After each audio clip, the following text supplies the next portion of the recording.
15 UFC bonuses in 15 fights. Justin Gaethje is without question the most entertaining do-or-die fighter in the UFC today. I don't usually plan on being alive the day after my fights. He fights with zero concern for his safety, is happy to take 2 shots to give one, and is the epitome of kill or be killed. In a sport that's violent, it's an inherently violent sport, he stands out as the most violent. Gaethje has the wrestling credentials to fight safer, but his own reckless mentality is what makes him a star. I got the biggest heart. I'm the most violent guy in this division. It's a fighting style that should result in a short and dangerous career, but against all odds, Justin Gaethje found a way to make it work at the top of the most stacked UFC division for almost a decade. And now, in his late 30s, he has one last shot at the goal that's eluded him this whole time: the undisputed UFC lightweight title. So this is the story of how Justin Gaethje survived his own fighting style.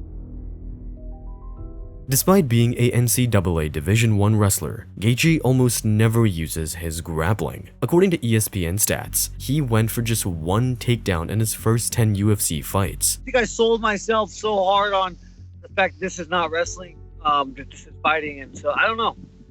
I really honestly don't know the answer to that question. It gets you tired, and I don't want to get tired. If I'm going to get tired, it's going to be from fighting and not from wrestling. For him, at least in the beginning, he was in MMA for money, and wrestling his way to decision victories wasn't going to get his name in the headlines. So instead, his aim was to create utter chaos, back and forth wars, knowing his opponent would break either physically or mentally before he would. And coming to the UFC undefeated, a champion in his former organization, Gaethje, already had a serious reputation for the way he fought. July 7th, Michael is going to oblige my wish to come in there and give me a war. So that's all I got to say right now. Once I get to fight, then I'll have more to say.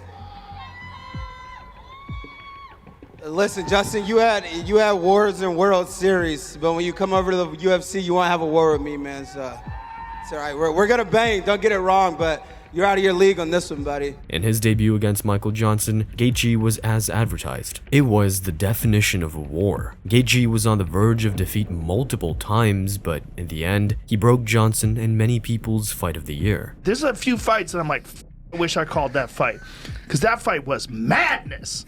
That was just I have madness. fun in the corner. I've had so much time in the corner. His master plan was coming to fruition, because after just 1 UFC fight, Justin was already a star in the making. So much so that the UFC made him a coach on The Ultimate Fighter, a position usually reserved for champions, title contenders, or the most entertaining fighters on the roster. Yeah, Justin, big deal. You coaching on The Ultimate Fighter. How was that experience for you, just as a whole, being on the other side of things?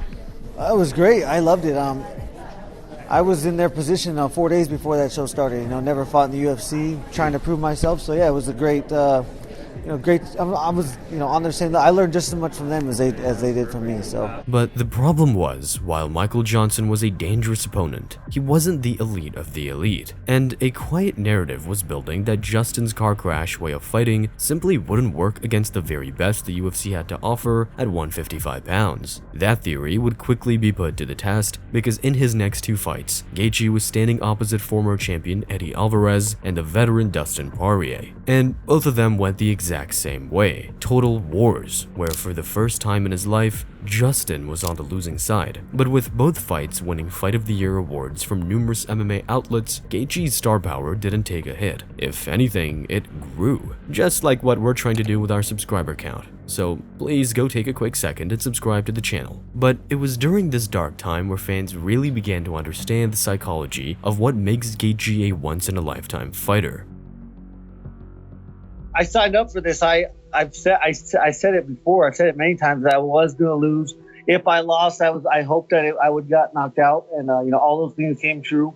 I love the sport. I'm a fan of MMA. I've been a fan of MMA since before I started it. I was a fan of Eddie Alvarez before I started fighting. So just the combination of events that have transpired in my life through hard work, through specifically hard work. It's just I'm happy. Unlike almost all undefeated fighters, Justin didn't have this delusion that he was untouchable. He knew he'd lose one day, and when he did, he wanted it to be by knockout. I don't think a single fighter in combat sports history shares that opinion. It's a bizarre insight into the mental state Gaethje has forced himself into to be able to fight the way he does. He absolutely lives by the sword and dies by the sword. Even during the moments where he hurt Poirier in their fight, Gaethje recognized he could use his wrestling, bank rounds, and probably grind out a win, but his brain simply wouldn't allow it. It's all well and good saying things like this when you're undefeated and winning. At that point, it's easy to have that warrior bravado. But here, Gaethje suffered back-to-back losses and doubled down on his way of fighting when the MMA world had written it off. At the time, a lot of fans saw the reckless abandonment, the lack of defense, and just assumed Gaethje was the simple-minded, meat-headed brawler. But everything about the way he fights is intentional. His grit, his pressure, his never-say-die attitude are his greatest strengths, and his style plays perfectly to that. Yet, in most people's eyes, Justin Gaethje had hit his ceiling in the UFC. A must-watch, guaranteed fireworks fighter? Yes. A legitimate title contender? Probably not. And that's 100% the opinion his next opponent shared loud and clear. Are you gonna run like a bitch the whole time, or are you gonna stand there and fight me for these people? Yeah, I'm not the Homer Simpson of MMA like you are, bro. I'm not gonna take a beating, but you will get knocked the out. You take 10 significant strikes per minute. That's 50 shots a round. That you ain't lasting 3 rounds of me taking all that beating like that. You're So 29 years old and you're 29 years old and you're punch drunk and slurring when you talk, bro. Gaethje's style was one that didn't give thought to his own mental health, and it was becoming a bit of a meme among the MMA community, with James Vick talking a wild amount before their fight. But again, Gaethje was fully aware of the consequences of how he fought. He knew and accepted that he was likely trading years of his life in exchange for fame, fortune, and entertainment. But when it came to James Vick, Gaethje was a rare one-sided fight, scoring a big knockout early on, and that became a bit of a trend. Against Edson Barboza and then Donald Cerrone, 2 more first-round finishes followed. It marked a new change in Gaethje, one that his coach Trevor Whitman guided him towards. I'm there to make sure I'm hitting his goals, not my goals. Like, I'm there for the athlete. I train every athlete differently, and it's all about purpose. Like, what's your purpose for fighting? What do you want to be?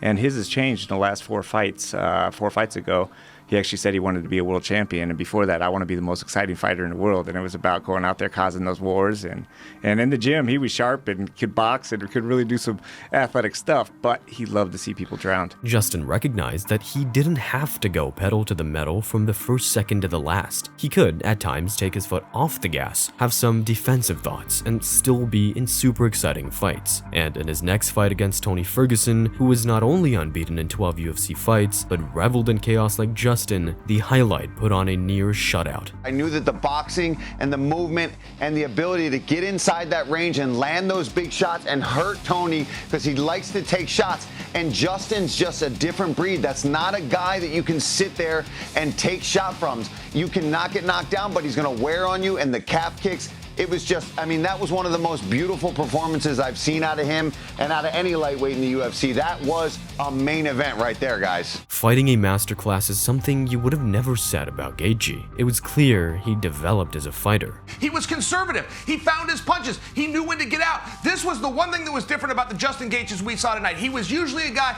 that will give 2 punches, but he has to take 2 back. No, tonight he was selfish. He gave punches, he got out of the way. And while he would go on to lose 2 title fights to Khabib and Charles Oliveira, it wasn't a stylistic issue. Those fighters were just the better men on the night. But for Justin, throughout his time, he changed, and that's carried him from victory to victory ever since, except for one 10-second period where that warrior mentality cost him dearly.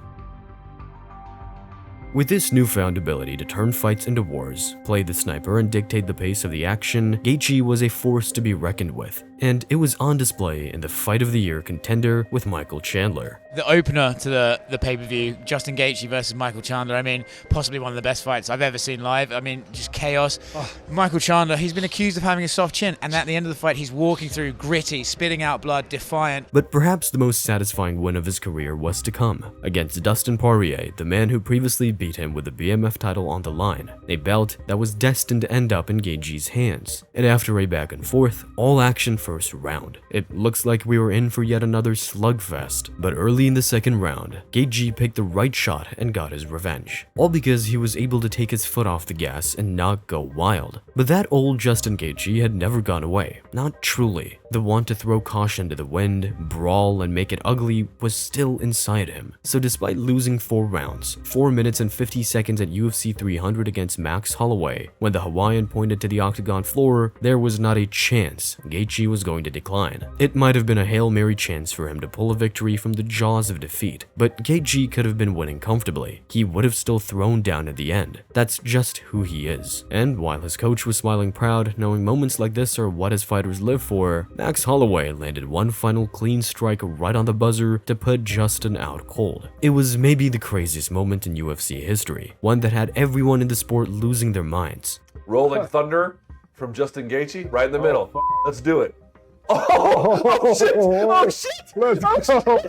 Oh my god! Oh my god! Oh my god!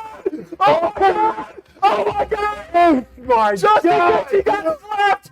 Justin Gaethje got his left! Just as Gaethje was becoming more tactical, more defensively astute, and more wise, he was drawn into the fire like he never had before. Throughout his career, it was him creating the chaos, but this time, he'd been outdone by Holloway. And in his mid-30s, with 2 failed title shots and losing the BMF title behind him, it felt like father time had come for Gaethje. There was a new crop of lightweights coming through the ranks, and it looked like the old guard were done for. And after this brutal knockout, Justin Gaethje, more so than anyone. And look, he is that kind of fighting style where just one day you wake up and you look old.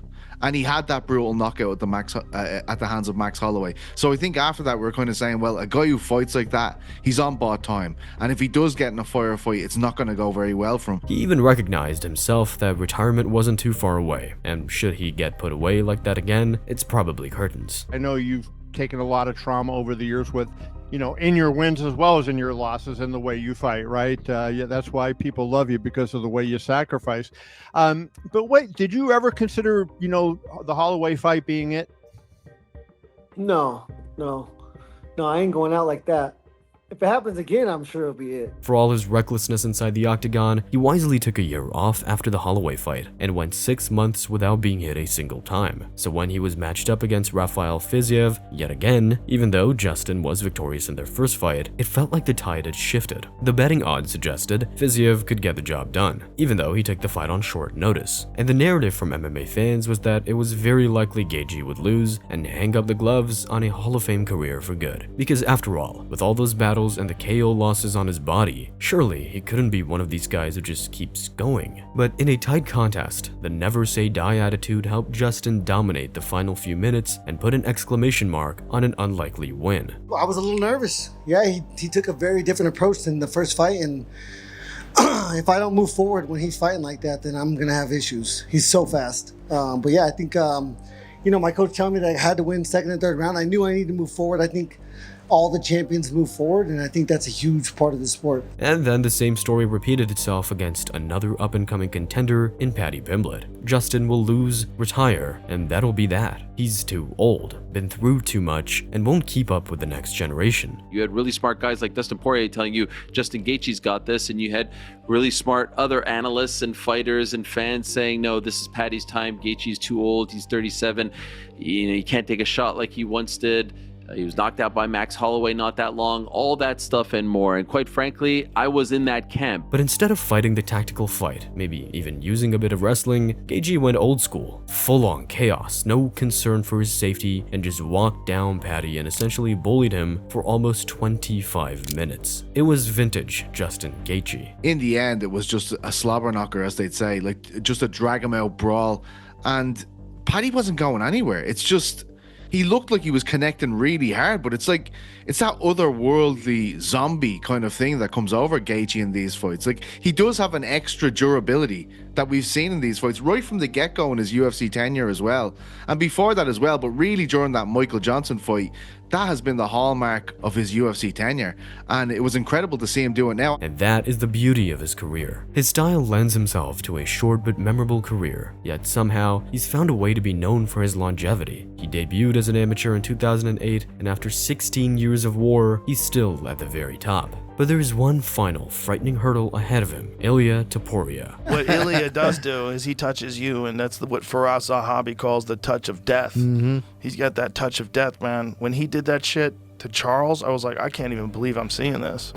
They folded him. Folded him. He didn't look bad on the floor Called either. it. I know, right? I Celebrated know. the night I know. before. His star power pushed him into the headline spot of the whole UFC White House card for the undisputed lightweight title that eluded him his entire career. He's been a 2-time interim champ, held the BMF belt, but this will be his 3rd shot at undisputed gold. The problem is, he has to get through Ilia Topuria of all people to get it done. For Justin Gaethje to retire having accomplished it all, it's going to take something he's more than capable of doing. One final war. Thanks for watching. We recently did a deep dive on Cody Garbrandt, the UFC champion who lost it all. If you enjoyed this video, you'll definitely enjoy it. You can watch that video here.